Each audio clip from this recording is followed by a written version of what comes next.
Hi, I'm Christy Shriver, and we're here to discuss books that have changed the world and have changed us. And I'm Gary Shriver, and this is the How to Love It podcast. This is episode 2 in our 3-part series in the first work of Albert Camus' great cycle of absurdity. It's the novella L'étranger, or The Stranger, also called The Outsider. How was my French that time? Very good. Well, last week we began discussing Camus' life and his homeland, Algeria, and the events, both political and personal, that made him, in many ways, his own outsider.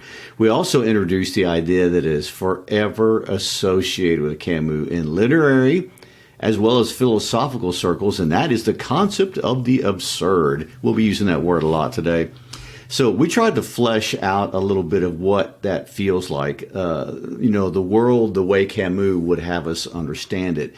We tried to introduce it as a feeling really more than an idea, although obviously it is both. And we started with the famous first line, Maman died today, or yesterday, maybe, I don't know. It's absurd. Today, maybe yesterday, that's absurd. And the even more important idea, I don't know. I mean, this itself launches us into a world from which some of us may never return. You know, the world of the absurd, the world of Meursault, our really absurd hero. Well, hopefully we'll fare slightly better than Meursault, who I'll tell you right now is not famous because of the awesomeness of the outcome of this story. This guy is not Forrest Gump, who by no design of his own ends up in the White House or makes millions in the, shrimp industry. Although I do think Forrest Gump is slightly absurd. In another way. I think you're on an absurdity tangent. I know. Absurd is a thread you could just keep pulling, but I won't. Instead, let's pull back into the rational world, because today we want to start out by giving a shout out to a friend of the podcast, a man who lives far from the world of absurd on most days, Mr. Matt Francev. Matt teaches AP Lit and Honors English at Whittier High School in Whittier, California. His brother, Dr. Peter Francev, is editor of the Albert Camus Society and a true scholar when it comes to the body of work, the entirety of Camus' writings, of which the cycle of the absurd is just the beginning. Anyway, Matt reached out to us a couple months ago, I guess it was right before Christmas, and asked us to feature Camus in the familiar classic, The Stranger, and so we have. Matt, this series is for you, and we hope we can do right by an old friend of the Francev family, and we hope that we can do something that Camus may find slightly paradoxical, and that is to manage to put the absurd into manageable bite-sized pieces. That's not asking much, is it? No. Well, before we do that, I do want to point out something cool about where Matt is investing his life and career. In Whittier, California. It's about 15 miles south of Los Angeles, and that area itself is an incredibly diverse working-class community. But what's unusual about the high school there is that it has an eclectic yet notable list of alumni. 2 names on that list many will recognize. Number 1 is former President Richard Nixon, but also totally outside the world of politics, John Lasseter, the creator of Pixar, for those of you who like cartoons. You wonder if those 2 guys ever ran across each other. Not in the same lifetime. And if that's not interesting enough for your average high school, perhaps even more notable is that the school itself was the setting for Hill Valley High School. That would be the high school Michael J. Fox's parents attended in the breakout movie Back to the Future. How fun is that? Well, and that's how Nixon and Lasseter could meet each other. There you go. Going back to the future. It's fun. And I wonder how many times they played Johnny Be Good on the stage in the auditorium. Who knows? I wonder what the real auditorium even looks like. Anyway, thanks, Matt, for reaching out and sharing a little of your world with us. And today our goal is to finish out our discussion of part 1 of this novel. And Christy, last week, you told us we should wait in anxious expectation for an episode filled with boredom and meaninglessness. So we're supposed to be anxious and excited about being bored and meaningless. And especially there at the beginning, we met that expectation. But chapter 2 is not filled with action that could be described really as riveting. No, not a whole lot happens in chapter 2 if you're looking for plot, which most of us do, and it's not a lot to look forward to if you're looking for theme or deep character development. It's just not a lot that's going on. No, it starts with a day after Maman's funeral, and we meet Marie, who will become something of a girlfriend to Meursault. And Camus' descriptions draw particular attention to Marie's breasts. But these descriptions are vulgar and they're not suggestive, really. And this is not your typical romantic description from a Harlequin romance. Not that I've ever read any of those, you know. And it clearly ends with sex, but not with passion. And, sex, of course, at its minimum is an expression of excitement. Even crude sitcoms can figure that out and go that far. But many times when stories feature sex, the authors are expressing deep emotions. And relationship sex is the ultimate expression of intimacy and something we, as humans, really attach a lot of deep meaning to, but not for our absurd hero, Meursault. He is an outsider even in that regard. For Meursault, he meets a woman, has sex with her. She goes home before he wakes up. He smokes cigarettes in bed until 11 a.m. He gets up to eat eggs out of a pan and then expresses boredom with zero reflection on all that has happened over the last 48 hours to him. Instead of reflection, his thoughts turn to the size of his apartment, where he concludes that it's too big for just one person. I mean, this guy is super detached. He fails the attachment test everywhere. Is he a psychopath or a nut job? Yes, and we don't think he's either one of those. Sure. He's apathetic for sure, but in a way we're supposed to understand. Meursault has understood a few truths in this world, and now he's stuck. He's gotten far enough into exploring the meaning of existence to arrive at this point of lostness. Very intuitively, he's hit upon the notion that human reasoning is insufficient in fulfilling the very human but fundamental desire to find unity in our world. We want things to connect, to make sense. The universe should mean something. There should be a plan. We're wired like that. And yet there are needs in our hearts that aren't reasonable. Logic, the things we know for sure about the world, these don't match up, and there's things that are just not enough to satisfy us. Meursault keeps voicing this with this refrain: it doesn't matter. When he puts things in cosmic order, he understands his mother's death really just doesn't matter, not in the grand scheme of things. This relationship he has with this woman, well, it just doesn't matter. His job just doesn't matter. And so his response is to detach himself from all of it. Why should he attach himself to things if they just don't matter? What's the point? And yet, pointlessness leaves him bored. It's also leaving him inert. He doesn't go anywhere. He doesn't make decisions. Why should he? Nothing matters. Camus writes, I said the world is absurd, but I was too hasty. This world in itself is not reasonable, and that is all that can be said. But what is absurd is the confrontation of this irrational world and the wild longing for clarity whose call echoes in the human heart. The absurd depends as much on man as it does on the world. Well, in other words, what he's trying to say, it's not that nothing matters, that's not the problem. The fact that we keep looking for things to matter, and that's where craziness happens. Whoa, so uplifting. In the preface of the English edition, Camus describes Meursault, and really he's not describing him as much as he's defending him. So I want to take a minute to read what Camus has told us about his protagonist that he created here. He says, the hero of the book is condemned because he doesn't play the game. In this sense, he is a stranger to the society in which he lives. He drifts in the margin, in the suburb of private, solitary, sensual life. This is why some readers are tempted to consider him as a waif.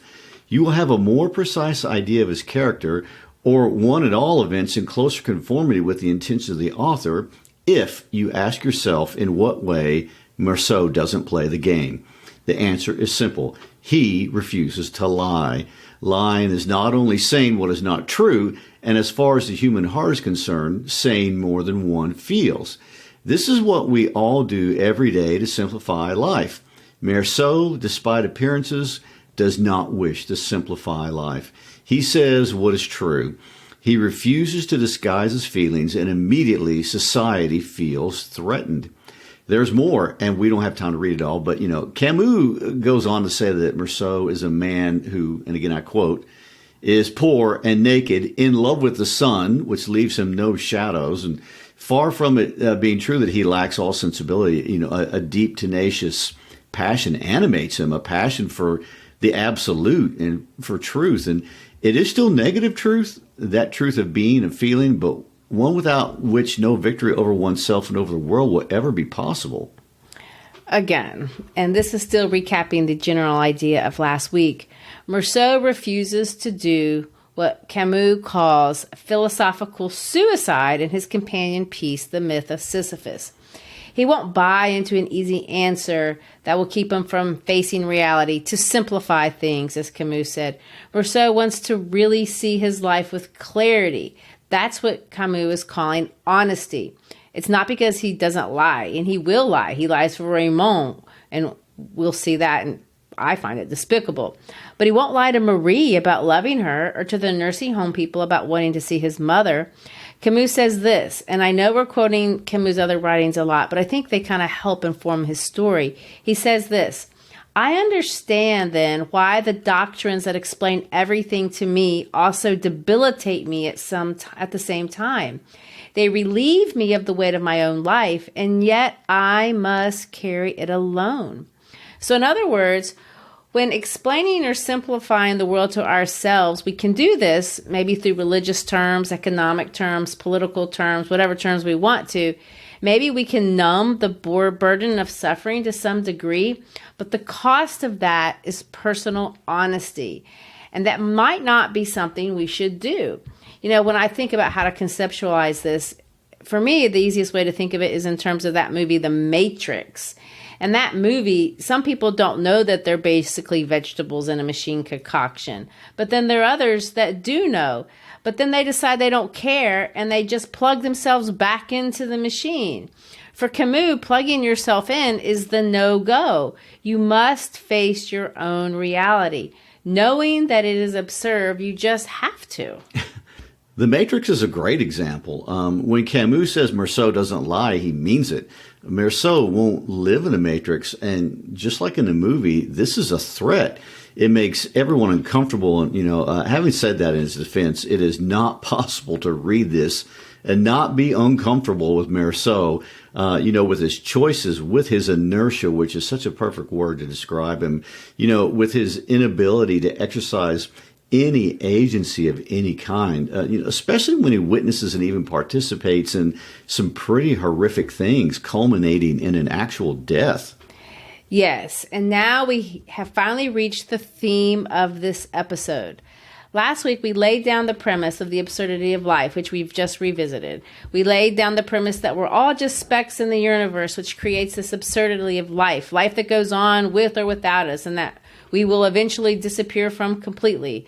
Another big point. But what bothers Camus the most, and we see it bothering Miss Meursault, is not just those two things. It's this third idea that we want to add today. If all of this is true, then why the heck can I not shake this burden of guilt that the universe has laid upon me? That is the piece that doesn't make sense. It's the question that threads the narrative subtextually from beginning to end. And although it is subtle, as guilt often is, it bears down mercilessly like that cruel and penetrating sun.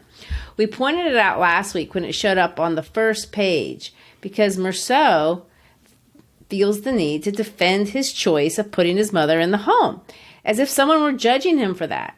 And indeed, we're going to find out this week that Salamano tells him people are actually judging him behind his back for that. He feels judged for his decision not to see her dead body. He feels guilty for drinking coffee and smoking a cigarette with the caretaker. When his mother's friends come in, he actually says this, and I quote, "For a second, I had the ridiculous feeling that they were there to judge me." He doesn't know his mother's exact age. That's highlighted, something he feels guilty about.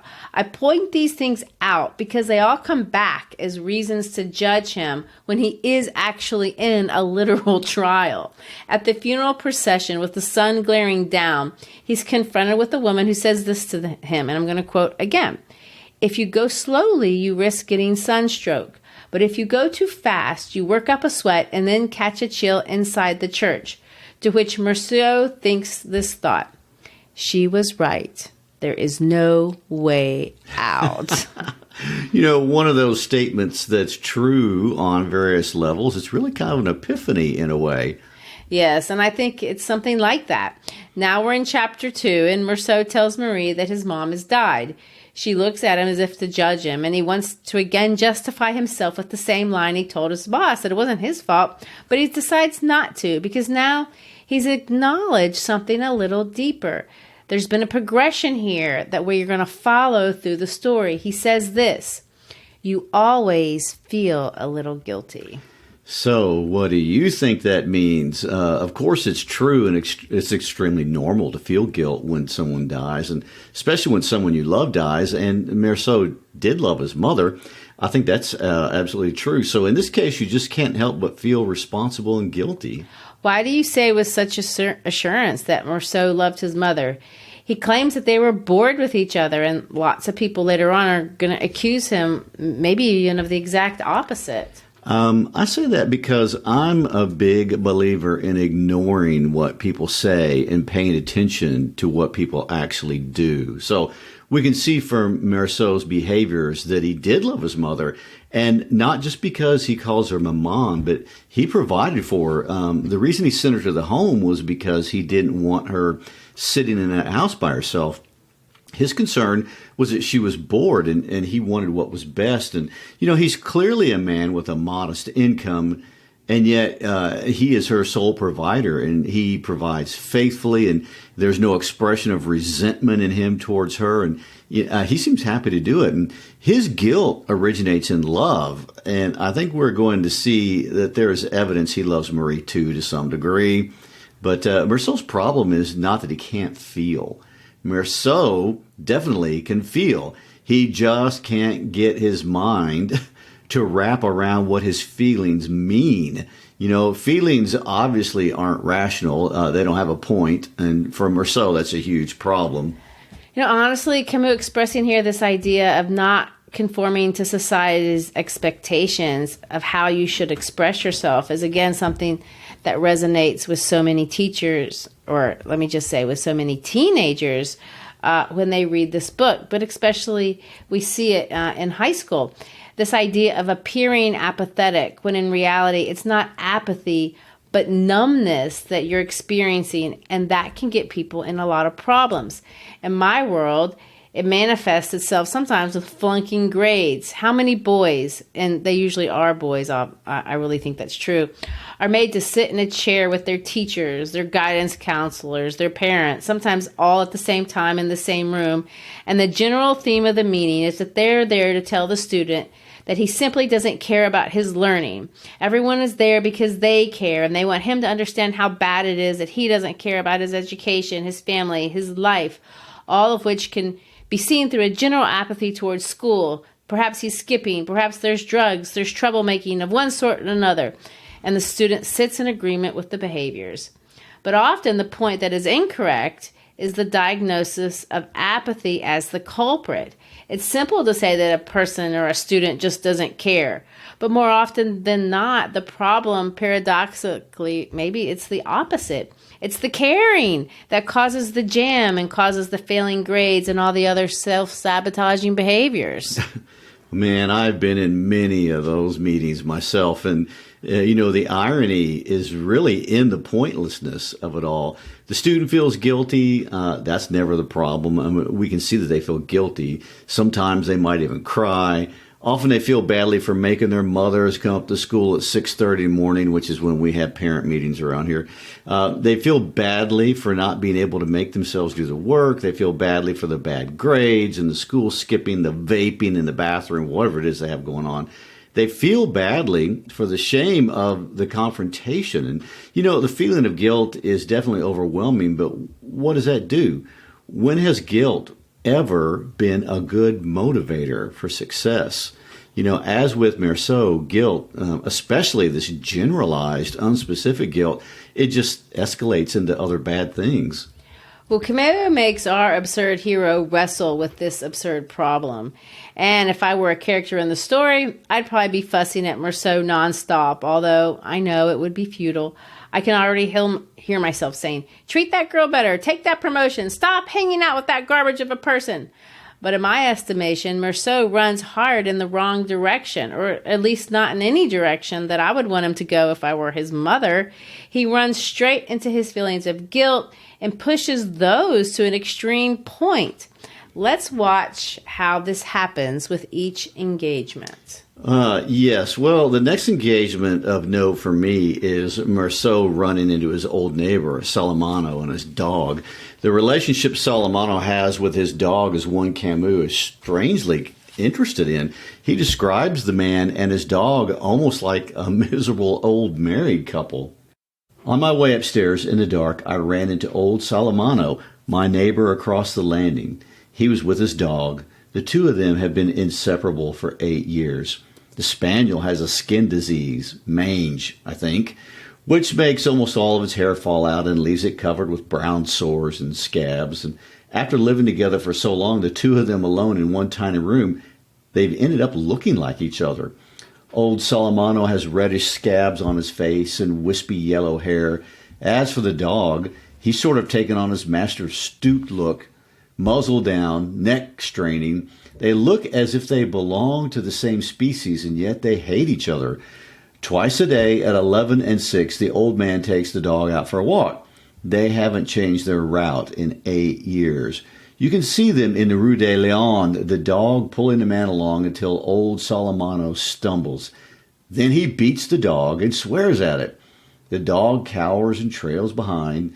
Then it's the old man who pulls the dog. Once the dog is forgotten, it starts dragging its master along again and again gets beaten and sworn at. Then they both stand there on the sidewalk and stare at each other. The dog in terror, the man in hatred. It's the same thing every day. Christy, what are we supposed to make of this terrible dog story? Well, that's always the question with Camus, isn't it? What are we supposed to make of it? I find myself judging this man because he's cruel to his dog, but Meursault won't do that. He doesn't want to be judged, so he doesn't judge Salamano, just like he doesn't judge Ramon. And Ramon is absolutely one of the most terrible people in all of literature. I would stack him up against, I don't know, Catherine Earnshaw, Napoleon the Pig, Jack from Lord of the Flies, Ramon. Oh, wow. That is a lovely winning cast of characters to be compared to. Yeah, he is a terrible person. He's a pimp, or at least he seems to be. He beats the woman he lives with to the point that she bleeds, and yet Meursault won't judge him. In fact, later on, he's going to help him. Yes, and that irks me. He writes a letter for him. He lies for him. And at one point, Ramon asks Meursault what he thinks about all the horrible things he's done and plans on doing to the Moorish girl he's abusing. And Meursault flat out says he won't make moral judgments. He has no empathy for this girl either. He said he didn't think anything, but thought it was interesting. Talk about what comes across to a reader as absurd. His reaction to me is absurd. But after all of this, Camus only observes. At the end of chapter 3, we read only this. All I could hear was the pounding in my ears.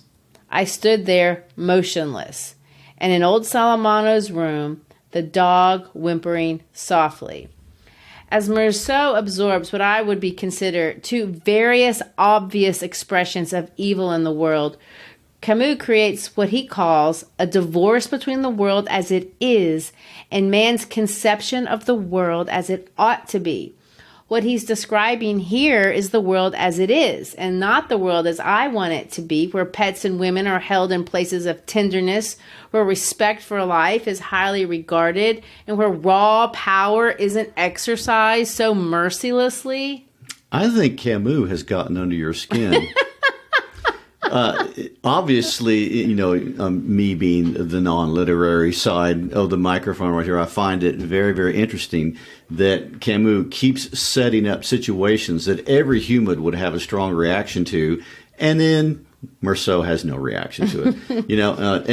It goes on. And if life doesn't matter, as Meursault understands that it doesn't, if speckness is a reality, as it clearly is, if we feel guilt for things we aren't really guilty for because of some irrational force from the universe, then what difference does it make if a man abuses his dog and beats a woman he's had sex with mercilessly and violently, and it just doesn't matter? Moral distinctives don't matter. I mean, can it get any more negative than this? Oh, yes, it can. And the offense doesn't end there. In chapter 4, we circle back to Marie. The romance between these two is every bit as absurd as the violence of chapter 3. Meursault wants Marie, as in the sexual sense, when he sees her in a red and white dress.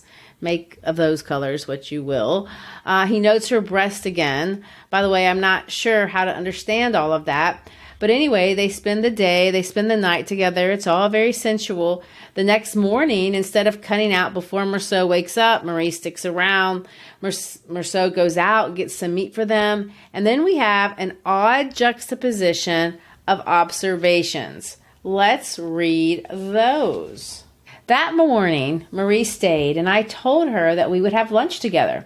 I went downstairs to buy some meat, and on my way upstairs, I heard a woman's voice in Ramon's room. A little later, old Salamano growled at his dog, and we heard the sound of footsteps and claws on the wooden stairs, and then lousy, stinking bastard, and they went down into the street. I told Marie all about the old man, and she laughed. She was wearing a pair of my pajamas with the sleeves rolled up. When she laughed, I wanted her again. A minute later, she asked me if I loved her. I told her it didn't mean anything, but that I didn't think so. She looked sad.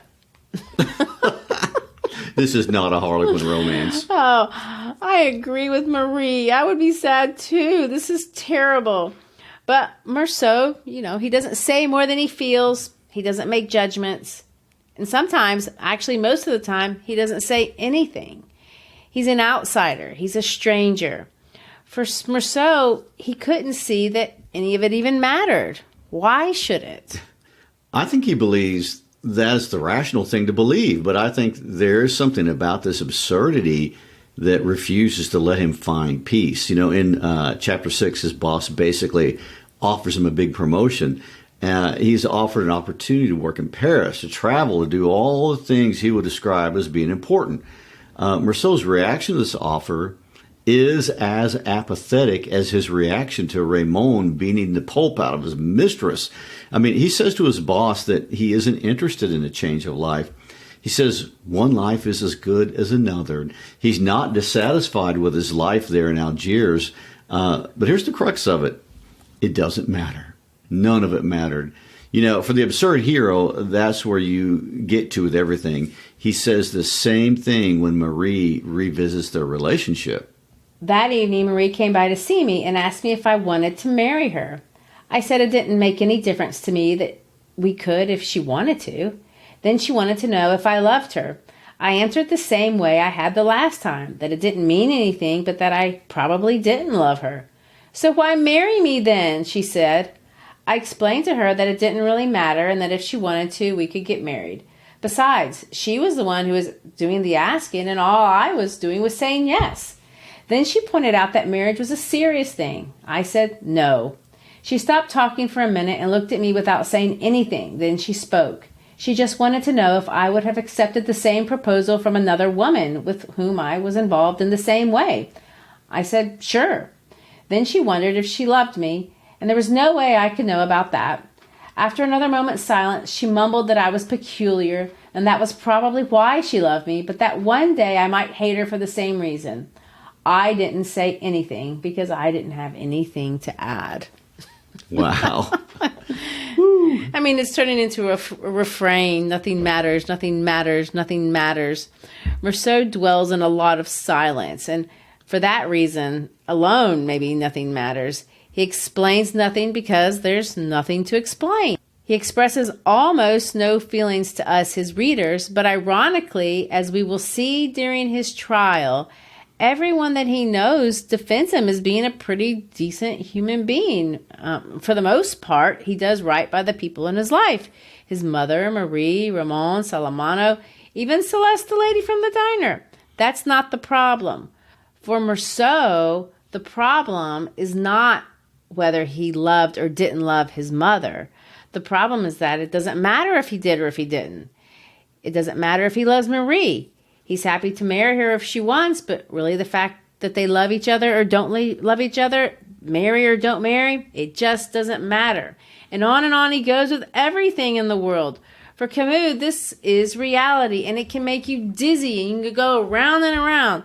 Has to be where you start if you want to break out of the cycle of the absurd. You have to start at this point of being rationally honest. The problem is, once you find yourself at this basic existential understanding that life doesn't care about you, now you have the problem Meursault is facing. At that point, how do you prevent total boredom? How do you make decisions? The outcomes don't matter. There are these two constant realities that we see in Meursault's life, in which I find incredibly annoying. He can't care, and he can't decide anything for himself. He lets everyone else in the world make the decisions, seemingly really because he doesn't see the difference between one course of action versus another course of action. He feels just as guilty at every point. He figures, if I don't care and you do, well, we'll just do whatever you want. Why not? His goal is to escape that guilty feeling, but the universe won't let him. This is the Meursault of part 1. And this is the Meursault that arrives on a beach, shoots a man, and then allows us to walk away from the passage wondering if it was his fault that he just killed a man who he likely didn't even know his name nor hold anything against. Oh, so many Freudian layers. My gosh.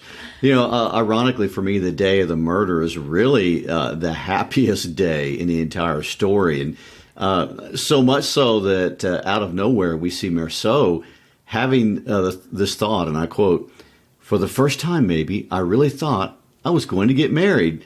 I mean, for the first time, he's thinking in the future and not in the exact present moment only. Well, that was just a glimmer of minutia. That's going to go away. Yeah. If we think about it in terms of guilt, which I really think we should do, we can see this book being about 3 deaths for which Meursault considers in regard to his own guilt. In the first instance, Meursault is connected to and held responsible for the death of a woman he did not kill, a woman he loved. That is sentence number 1.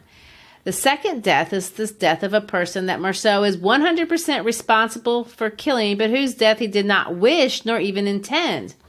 In this case, we're made to question the degree to which he is responsible for what he did. I mean, there's not a question of whether he pulled the trigger. There's no question. He wasn't even provoked. Meursault is, in that sense, at fault. The final death, though, will be his own in part 2. And it is in facing this final death that Meursault finds some semblance of happiness, peace, and incredibly absolution of guilt. And it's not because he has a secret death wish, because I don't think he does. He doesn't want to commit suicide, but he'd rather face the guillotine than live dishonestly. And it is in facing hopelessness that he finds this something we might call a higher calling. Again, if I'd been his mother, I'd say, I'm glad you got your higher calling, son, but shelve it just for a minute. Play the game. Because honestly, it seems obvious that he had just played the game even a little bit. He could have gotten out of the string of events that eventually did lead him to the guillotine. For sure. And as we know from history, in the context of colonialism, the murder of an Arab by a Frenchman would not have been considered a serious crime. Again, if you read Things Fall Apart with Us, we saw that play out in that book as well. And in most cases, something like this, with just a little cooperation from the defendant, it would have been handled to ensure a minimum penalty. But Camus won't let Meursault play the game. I mean, he seems to want us to look at the culpability of this crime in a strange way. And we are not meant to feel sympathy for the victim, And his family, that is for sure, they don't even play into our understanding of events at all. And we're interested in only the forces that play in Meursault. And so this is not a story about a man versus man conflict. We're dealing with forces that are greater than just a man. So why do we have a baseless and senseless murder? Yeah, this is where I feel like I'm wading into those philosophical weeds from which we can get into a lot of trouble with, scholars who have different answers to that question. I mean, Camus, with his descriptive style, leaves so much that's ambiguous. He plays around with symbols and forces us to draw some very personal conclusions. There's room to argue, but I will have to go at it and at this murder scene because we just have to. But here it is. We are at the arrival at the fullness of absurdity. Oh, finally. Nothing is more absurd than death. In fact, that is what defines absurdity. We yearn for life, but we eventually will face death. So let's look at this one from the perspective of the murderer. The name Meursault. It's interesting in how it breaks down if we're going to translate it into English. It literally could be translated two different ways. You could translate mer to mean sea and so to mean salt. So the name could mean sea salt. Or it could mean mer as in the present tense of I die, and salt as salting, as in you leap. So that name could be translated die leap. Let me throw that at you. That's their absurd hero, Meursault, a man who is taking a leap toward the ultimate absurdity itself, death. Okay, so let's say he is. But why do that? One thing you can say about Meursault is that he's really not an unhappy person. He's not dissatisfied. He's not greedy. He actually expresses a great deal of satisfaction and even happiness. True. All that is true. But think of the first sentence of the myth of Sisyphus. What does Camus think is the only question really worth asking? Should I commit suicide? Meursault is all of those things, but at the same time, he can't escape guilt, boredom, inertia. That's the trifecta. He probably could handle a lot of suffering. People do, but they have a hard time handling guilt, boredom, and inertia. If we want to put it in terms, a Christian might understand it by calling it original sin. I am guilty because of my nature, not because of my behavior. This is irrational, and for Meursault, it's the impasse. He wants out of that conundrum. It makes him extremely uncomfortable.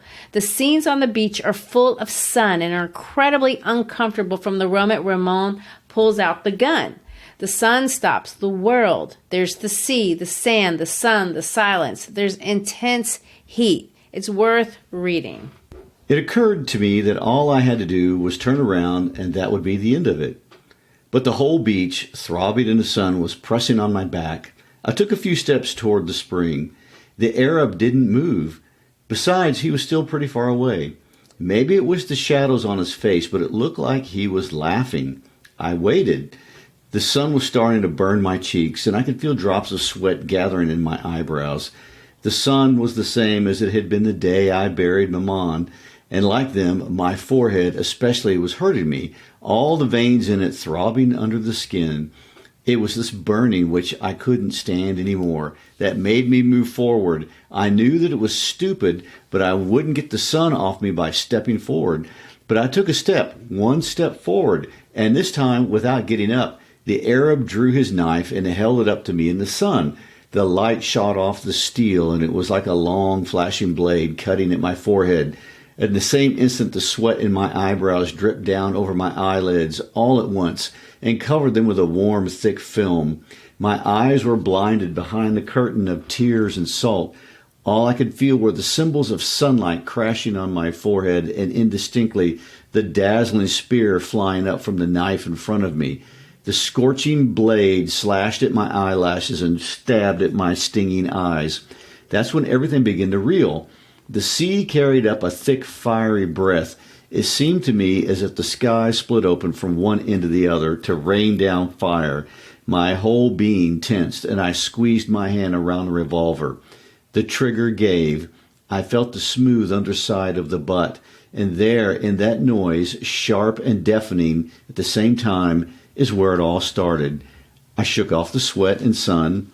I knew that I had shattered the harmony of the day, the exceptional silence of a beach where I'd been happy. Then I fired 4 more times at the motionless body where the bullets lodged without leaving a trace. And it was like knocking 4 quick times on the door of unhappiness. So, the sun made him do it? I mean, what does that mean? And isn't that the million-dollar question? Camus makes Meursault innocent here. He doesn't hold him responsible. The son's responsible. And yet, he's not innocent, obviously. He's guilty by choice. He shoots the Arab once, then he pauses, and he shoots him 4 more times. Camus carefully creates a separation between the arguably involuntary shot and then the 4 that were absolutely on purpose. Meursault actually stopped after the first shot and then starts up again. This is about assuming guilt.